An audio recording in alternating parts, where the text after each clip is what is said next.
All right, this weekend, House Speaker Mike Johnson, he joined conservatives all across the country condemning Joe Biden's proclamation declaring Easter Sunday as Transgender Day of Visibility. But according to new reporting today, Biden denied in his own voice that he ever made the declaration. He called Speaker Johnson uninformed for his criticism, despite the proclamation actually saying, as Johnson rightly pointed out, that Biden did, quote, hereby proclaim March 31st, 2024 as Transgender Day of Visibility. Here with reaction is the Speaker of the House. Mike Johnson is with us. I don't think you need any more evidence than what you posted and what we put up on the screen, but he just flat out denied that he did it. What's your reaction to that?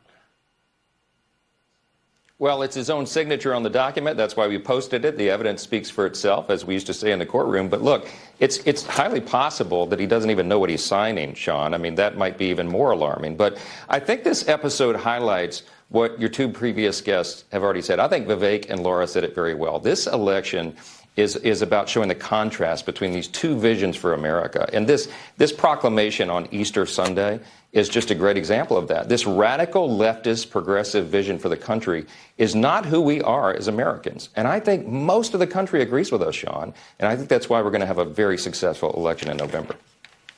All right, let's look at, I'm not really sure why, maybe I understand why Kevin McCarthy resigned, but then you have Bill Johnson resign, Brian Higgins resigned, Mike Gallagher is resigning, and your very slim margin, the slimmest of any House Speaker in history, has gotten even smaller.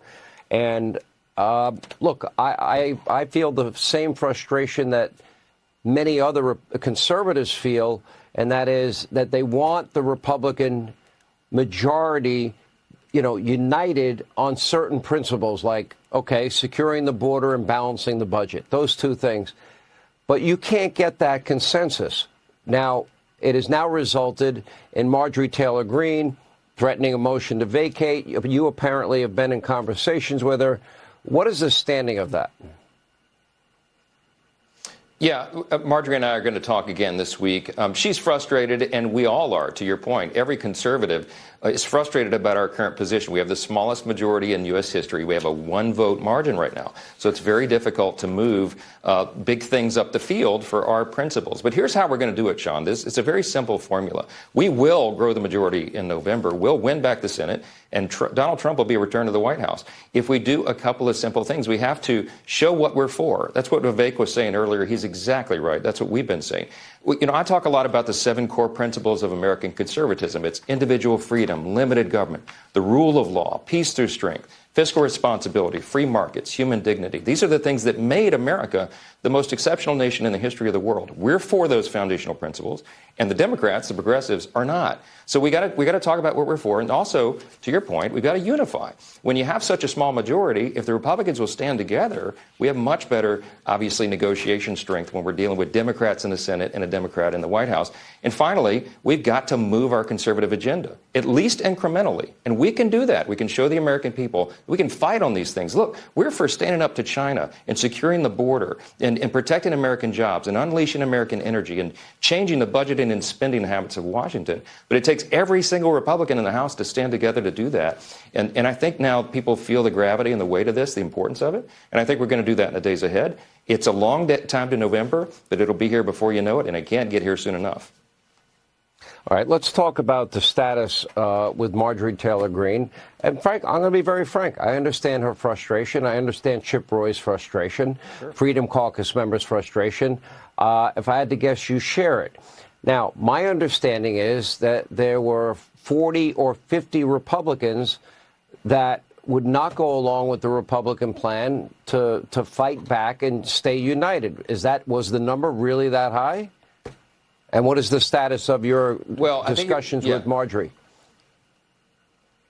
Yeah, I think you're referring to our procedural rules on the floor. We've had 47 Republicans, House Republicans, in this over this Congress over the last year and 4 months who have decided that at various times they'll vote against our own procedural rules on the floor. Not to get too deep in the weeds of process, but that really matters because if you can't pass your own rule on the floor, it means votes have to be passed by suspension, which is 2/3 of the House. Remember, with a 1-vote margin, that means by necessity on must-pass legislation like funding the government, you got to get Democrat votes. And that's why everybody's so frustrated. So in some ways, we're sort of doing this to ourselves. So we got to get everybody together. Look, I think all of our colleagues recognize that we can't have a distraction right now, that we've got to keep the team together, and I think we will. I'll talk with Marjorie and about her frustrations, and she knows I share them. I'm a lifelong movement conservative, right?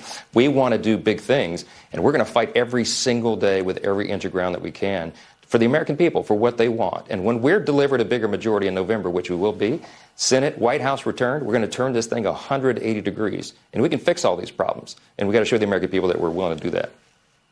Well, our very own Chad Pergram, who knows all things Hitchhiker's Guide to All Things Congress, is rightly pointing out with the thin margin that you have, there is a risk here that this would be, I think, the first time in history that a sitting speaker could actually be switched in midterm. I mean, is there really a possibility that Hakeem Jeffries could emerge a winner in this if, in fact, that action is taken?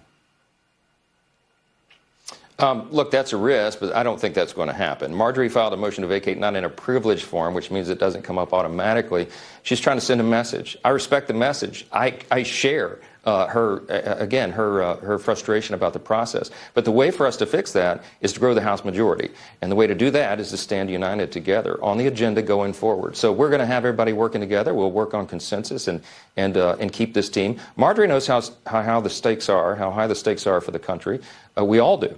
And that's why it's never been more important for us to stand together, and I think we will. I think all our colleagues understand that. We're going to get through this. Hakeem is not going to be the speaker, and we'll take care of business. We'll do it for the American people.